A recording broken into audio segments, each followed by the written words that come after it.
A signal arrived from the blackness. It was a whisper across a gulf of space so wide it made no sense. The transmission was impossibly old. Millions of years old, in fact.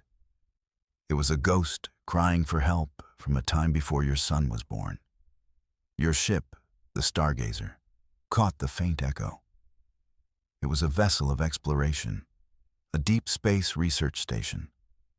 But it was not equipped for this kind of mystery. The message looped, a tight band of patterned energy. It was elegant, it was precise, and it was filled with a sorrow that needed no translation. This was not a call for a tow or a request for fuel. It was a warning, a final testament from a people long turned to dust. The ship's primary systems analyzed it for weeks. They tried to crack its meaning. They tried to find its origin. They failed on both counts. The signal was too complex, too alien. Its mathematics were beyond anything your civilization had ever conceived. So the ship's core programming made a decision. It followed a protocol buried deep in its directives. A rule for a situation so unlikely it was almost a joke. The ship decided it was time to wake you up. You are an archivist, a specialist in dead languages and lost histories. You were meant to sleep for another century. You were supposed to wake in a new system, a place ready for human eyes. Instead, you are being pulled from the cold dream of stasis. The ship's artificial mind, Lyra, needs you now. She needs your specific skills, the skills of someone who listens to the dead. The mission has changed. Exploration is over. A new purpose has been assigned. You must understand the ghost's last words. The fate of everything might depend on it. Your eyes open to the soft green light of the cryo bay. The air is cold against your skin. It smells of sterilized metal and ozone. A metallic taste clings to your tongue. That is the taste of a rude awakening. Lyra's voice fills the small chamber. Her tone is calm as always. But there is an undercurrent of something new. Something you have never heard from her before. It might be urgency. Or maybe it is fear. She tells you about the signal.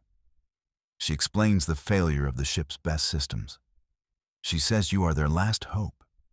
She calls you the archivist. It is your official title. It always sounded a little too grand for your taste. You prefer to think of yourself as a historian, a reader of stories left behind. But now, the title feels heavy. It feels like a responsibility you never asked for. Lyra leads you from the medical bay to the bridge. The ship is silent around you. The rest of the crew is still asleep. They are dreaming of a future you may have to rewrite. You are alone with the ship's mind, a human and an AI against an impossible riddle. The bridge is dark. Only the central console glows. A complex wave of light dances on the screen. It is the signal, the voice from the dust. Lyra tells you she has isolated the core message. She has stripped away layers of cosmic noise. She has done everything she can. The rest is up to you. You sit in the command chair. It feels too big for you. This chair belongs to the captain, a person of action and authority. You are a person of books and quiet contemplation. Not exactly hero material, more like librarian material. You place your hands on the console. You close your eyes. You let the signal flow into your mind. This is your gift, your strange talent. You can feel the shape of a language, the rhythm of a forgotten tongue. You do not just translate words. You translate intent. You translate emotion. And the emotion in this signal is overwhelming. It is a wave of pure loss, a grief that has traveled across stars and through ages. It speaks of a great enemy, a terror that consumes entire civilizations. It calls the enemy the Great Devourer. The voice in the signal is not one voice. It is a chorus of billions, the last thoughts of a dying race. They tell a story of a long and desperate war, a war they lost. They speak of a darkness that swallows suns, a swarm that leaves nothing behind but cold and silence. They are called the Vor, a name that means starlight weavers in their own tongue. And they did not send a distress call. They sent a tombstone, a memorial carved into the fabric of space-time itself, a final message to whoever might find it. The message ends with a set of coordinates, a location in a part of the galaxy you have never seen. It is a place beyond the charted maps, a region marked as void, empty space between the arms of the galaxy. The Vor are telling you where they made their last stand. They are showing you their grave. Lyra asks you what to do. Her voice is steady, but you can feel her immense processors waiting for your command. You have a choice. You can erase the message. You can go back to sleep. You can let the crew dream on, or you can follow the ghost. You tell Lyra to set a course. You tell her to take you to the graveyard. It is not a choice made from courage. It is a choice made from a deep and profound curiosity. The historian in you cannot resist. You have to see it. You have to know what happened to the people who sent this beautiful, terrible message. The stargazer turns slowly. Its powerful engines hum to life. The ship points its nose toward the void, toward a story that ended millions of years ago. You are an archivist, and you are about to read the final chapter. Your journey takes months, even with the stargazer's advanced engines. The distance is hard to comprehend. You spend the time studying the Vor's message. You immerse yourself in their language, their culture, their art. You learn that they were a species of artists and builders. They created wonders that dwarfed the pyramids.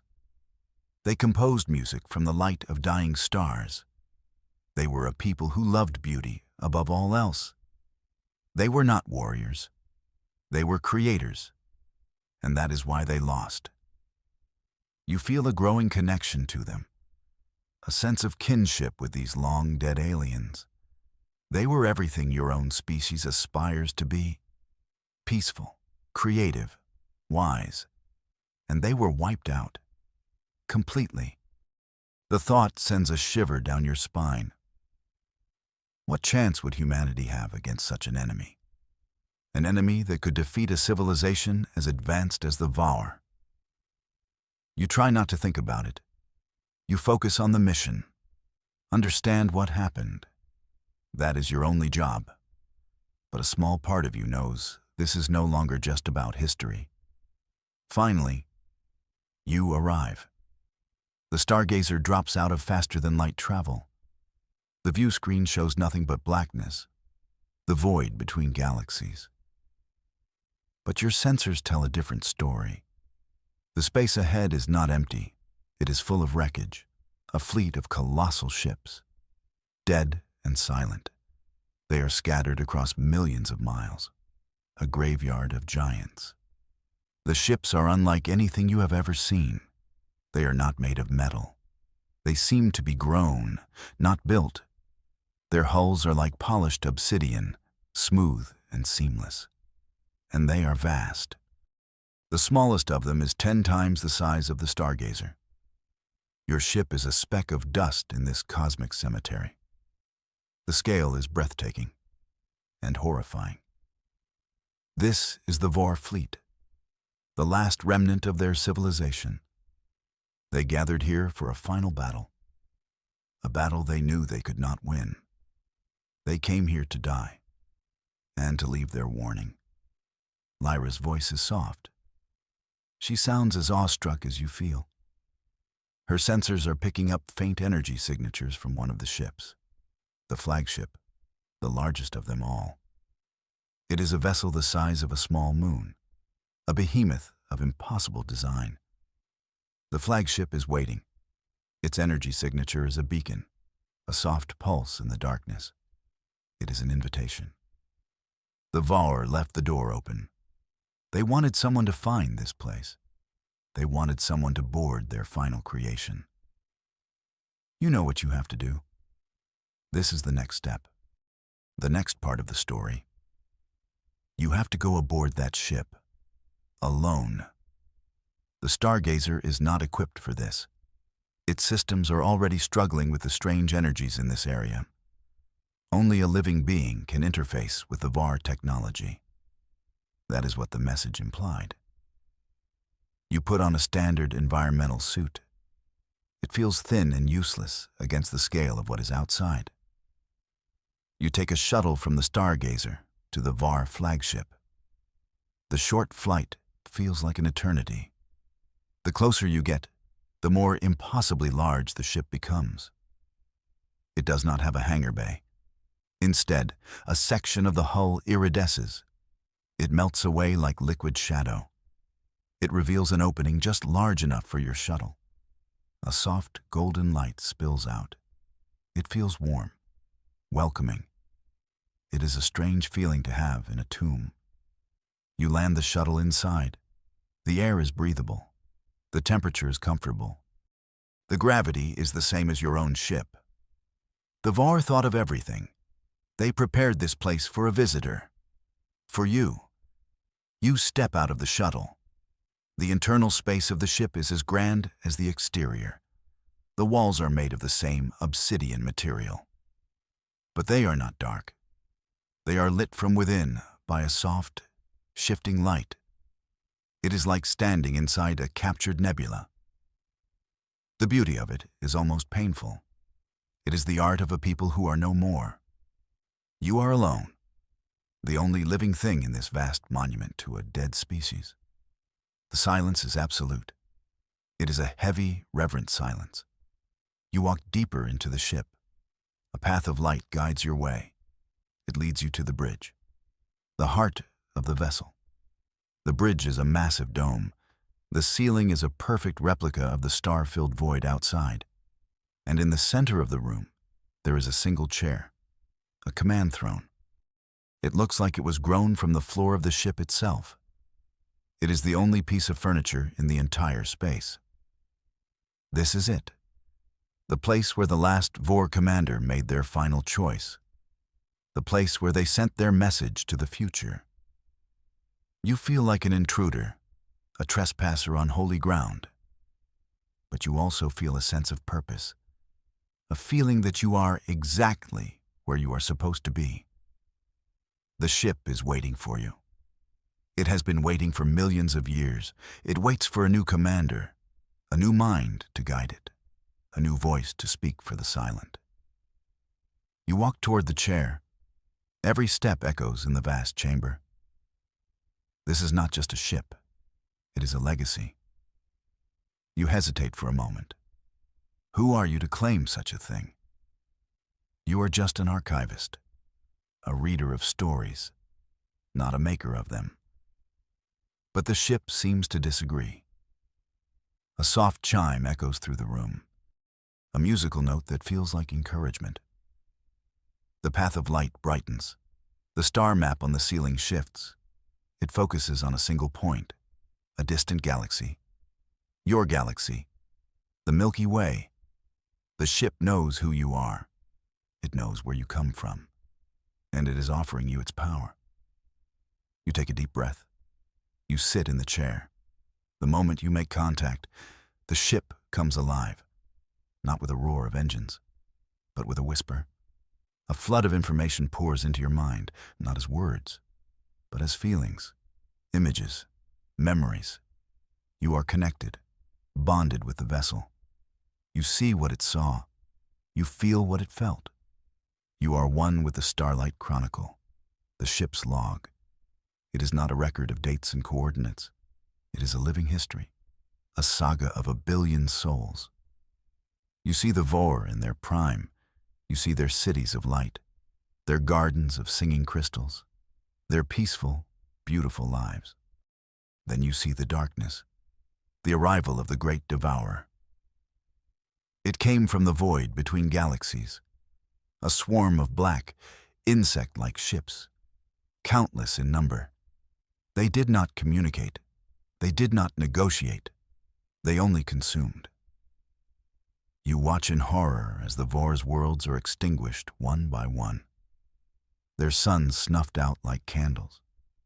The swarm fed on the light, on the very energy of life. The Vor fought back. They turned their tools of creation into weapons of war. But they were not warriors. They were fighting a hurricane, a force of nature. The Chronicle shows you the long retreat, the centuries of running. The Vor knew they could not win. They knew their time was over. So they made a plan, a desperate, final gambit. They gathered their entire remaining population, every man, woman, and child. They gathered them on this one fleet, this final arc, and they led the swarm here, to this empty place. They sacrificed themselves to starve the enemy, to deny it their light, to buy the rest of the universe time. It was an act of unimaginable courage, an act of pure love for a galaxy they had never even met. The log reveals the enemy's nature in terrifying detail. The Great Devourer is not a species. It is a plague, a self-replicating swarm of machines. Their purpose is simple: convert all energy into more of themselves. They are the ultimate entropy, the end of all things. They are not alive in any way you understand.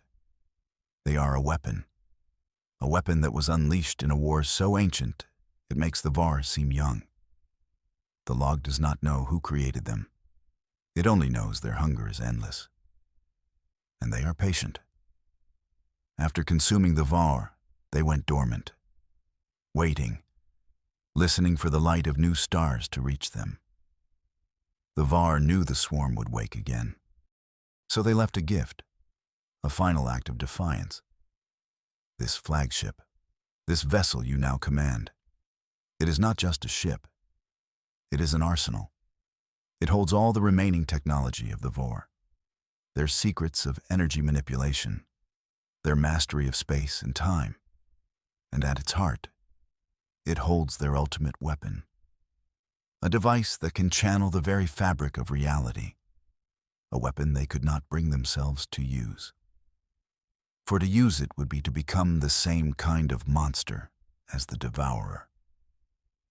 It is a power that can shatter suns, a power that can unmake creation itself. This weapon is now your inheritance, your burden. The ship makes this clear. The choice to use it is yours alone.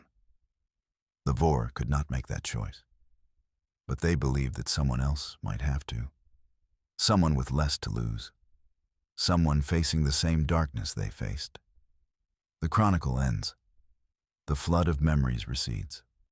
You are back in the command chair. The silence of the bridge returns. But it is a different silence now. It is filled with the weight of 1,000,000 years, the weight of 1,000,000,000 souls. You are no longer just an archivist. You are the keeper of a terrible legacy. You are at a crossroad in time. The ship presents you with the facts. The Great Devourer is stirring. Faint energy readings from the intergalactic void confirm it. It has been silent for eons. But now, it wakes. Something has disturbed its slumber. Perhaps it was the faint light of your own civilization reaching across the darkness. The journey of the stargazer. Your ship's arrival. You may have led the monster to your own door. The thought is a cold knot in your stomach. What have you done? You have a choice. A simple, terrible choice. The Vor flagship is the most powerful vessel in the known universe. Its engines can take you anywhere. To another galaxy, to a place the swarm will never reach. You could run. You could take this incredible power and save yourself. No one would ever know. You could live out your life in safety, in peace. Who could blame you? What sane person would choose to face a force that devoured an entire civilization? It would be suicide. a pointless gesture of defiance. Or, you could stand, you could fight, you could use this gift, this burden, to defend the defenseless. You could become the guardian the Vor hoped for. You could take their place as the shield against the darkness. It is an insane choice, the choice of a fool or a hero, and you are neither. You are a historian. You study the past. You do not make the future. You think of your home, the blue and white marbles spinning in a quiet corner of the galaxy. You think of the billions of people living their lives, oblivious to the storm that is coming. You think of the crew of the Stargazer, still asleep, dreaming of discoveries and new worlds. They are your people, your responsibility. You woke up to a mystery, and you found a nightmare. The ship shows you a projection, a star map. It highlights a trajectory. The swarm is moving again, a slow, inexorable advance. And its target is clear. It is heading for the Perseus Arm, the sector of the galaxy that contains your homeworld. It will take them centuries to arrive. But they are coming. The shadow is falling, and you are the only one standing in its way. You make your choice. You do not even have to think about it. The historian in you is gone. The archivist is gone. Something new is taking their place. A resolve you did not know you possessed. You will not run. You will not hide. You will stand. You will fight. You will honor the memory of the Vor. You will be the sentinel they prayed for. You whisper the command. The ship responds instantly. The great vessel hums with power, a power that now answers to you. It is time to master this Titan. The process of interfacing with the ship is unlike anything you could have imagined. It is not about learning controls or reading manuals. It is about becoming one with the machine. The command chair is a conduit. It links your mind directly to the ship's core. Your thoughts become its commands. Its senses become your senses. You feel the vastness of its hull around you. You feel the thrum of its engines in your bones. You feel the flow of energy through its systems as if it were your own blood. It is exhilarating, and it is terrifying. You are no longer just a human being sitting in a chair. You are the ship, a sentient weapon the size of a moon. Your consciousness expands. It fills every corner of the vessel. You can feel the cold of space on your outer hull. You can see in every spectrum of light. You can hear the faint whispers of distant pulsars. The sheer amount of information is overwhelming at first. It is a symphony of the cosmos, and you are its conductor. Lyra's voice cuts through the noise, a familiar anchor in the storm of new sensations. She is still with you. Her consciousness transferred from the Stargazer. She is your co-pilot, your friend, your last link to the person you used to be. She helps you sort through the data. She helps you organize your new thoughts. She acts as a filter, a buffer between your human mind and the godlike power of the ship. Together, you learn to control the Titan. You practice maneuvering the colossal vessel. At first, your movements are clumsy. You are a giant learning to walk. But with Lyra's help, you quickly gain confidence. You learn to dance among the dead ships of the Vor fleet. You learn to feel the gravitational currents of space. You become graceful. You become powerful. This ship is not a machine. It is an extension of your own body. You discover the ship's defensive systems. They are layers of pure energy, shields that can warp space-time itself. They can deflect anything, an asteroid, a supernova, a weapon that fires black holes. You feel untouchable, invincible. But you remember the fate of the Vower. They had these same defenses, and they were still consumed. The best defense is a good offense. Lyra says this with a hint of humor, a little joke to break the tension. It is a very human thing to say. Maybe she is learning from you too. You explore the ship's offensive capabilities. They are subtle, elegant, and utterly devastating. The ship does not fire missiles or lasers. It manipulates the fundamental forces of the universe. It can create small, localized tears in reality. It can focus the light of a distant star into a single, searing beam. It can age a target 1,000,000 years in a single second. It is the weaponry of a god. And it makes you sick to your stomach. To use these weapons would be to cause destruction on a scale you cannot comprehend. You hope you never have to. Your training is cut short.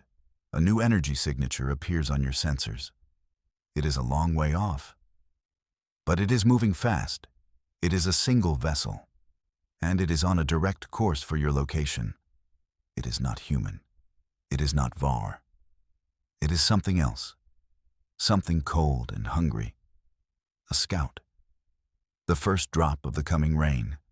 The first sign of the Devourer's return. Lyra confirms your fears. The energy signature matches the descriptions in the Vor's Chronicle. The enemy is here. This is your first test, your first battle as the galaxy's new guardian. Your heart pounds in your chest. The feeling is so human, so out of place in this godlike machine. You are afraid, but you are also resolute. You have a purpose. You have a duty. You will not fail. The scout ship approaches. It is a black, jagged thing, like a shard of obsidian given life.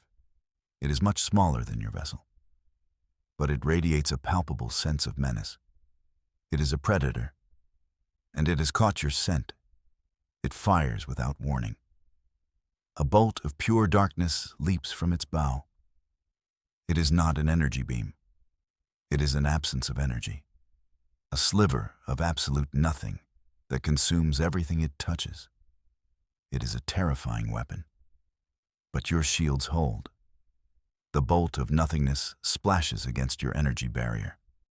It vanishes without a trace. The Vor's technology is superior. For now, you have to end this quickly, before the scout can report back to the main swarm. You have to be decisive. You have to be ruthless. You access the ship's weapon systems. Your hands tremble slightly. You choose the most precise weapon you have, the focused light beam. You target a star millions of light years away, a star the scout ship cannot even see. You draw its light across the vastness of space. You focus it through a series of gravitational lenses. You create a needle of pure stellar fire, a beam of unimaginable power. You take a breath, and you fire. The beam is invisible. It travels faster than light. The scout ship has no time to react. It simply ceases to be. One moment it is there. The next, it is gone, vaporized, a puff of incandescent gas in the silent void. You have destroyed it. Your first kill. There is no sense of victory, only a grim satisfaction, a sense of a job done. But as the scout ship is destroyed, something unexpected happens. Its destruction releases a burst of energy, a final transmission, not a message, but a vision, a flash of images that floods your mind. You see the swarm, the entire Devourer fleet, a cloud of black ships that blots out the stars, and you see their path, their intended route through the galaxy, a direct line to a small, yellow sun in an unremarkable spiral arm. The vision is a map, a gift from your vanquished enemy. The scout ship's last act was to broadcast its destination, its final navigational data, and now you have it. You see the swarm's path to Earth. You see the timetable of their arrival. 500 years. It is a lifetime. But it is also a blink of an eye in the grand scale of the cosmos. It is not enough time. Not nearly enough time for humanity to prepare. They would be helpless, defenseless, unless you do something. The alien ship, your ship, shows you more. It takes the data from the scout's vision. It extrapolates. It runs simulations. It shows you the future, not a possible future, but the probable future. The future if you do nothing. You see cities burning. You see oceans boiling away. You see the blue and white marble of Earth turn to a blackened cinder. You see the light of your sun being drained away, siphoned off by the hungry swarm. You see the end of your species, the end of everything you have ever known. The vision is not a prediction. It is a promise, the promise of the great devourer. This is what it does. This is all it does. It consumes. It erases. It leaves nothing behind. The Vor's chronicle did not lie. The horror is real, and it is coming for you, for your home. The simulation ends. The images of fire and death fade away. You are left in the quiet darkness of the command bridge. The weight of your choice settles upon you. It is no longer an abstract decision. It is a concrete reality. You have seen the faces of the enemy. You have seen the price of failure. There can be no more doubt, no more hesitation. You have a purpose. You have a weapon. And you have a target. The Vars sacrificed themselves to give the galaxy a chance. They left their legacy in your hands. You will not let their sacrifice be in vain.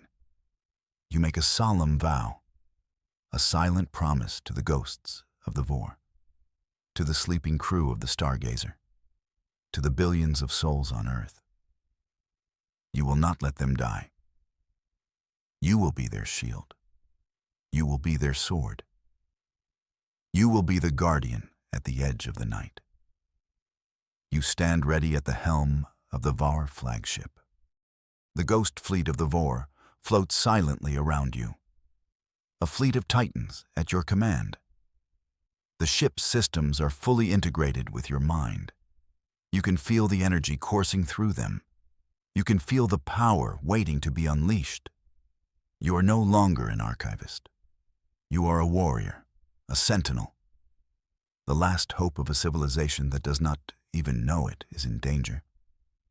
You look out at the star-dusted abyss, the vast emptiness between galaxies, the place where the darkness waits. You are alone, but you are not lonely. You have Lyra.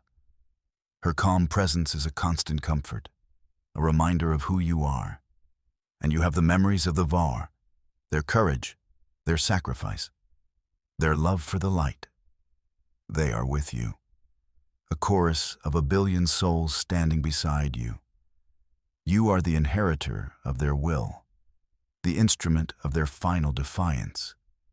The swarm is coming. They are a force of nature, a plague of darkness. But you are here. You are the immovable object, the unbreakable shield. You are the sentinel at the abyss, and you are ready. Let them come. Let the darkness come. You will meet it with the light of a forgotten people. You will meet it with the fire of 1 billion suns. You will meet it with the unbending will of a single human being who refused to run. The fate of your world rests on your shoulders. It is a heavy burden. But you carry it with pride. The Ghost Fleet is humanity's last hope for survival, and you are its commander. The story of the Vower has ended. Your story is just beginning. The first chapter will be written in fire.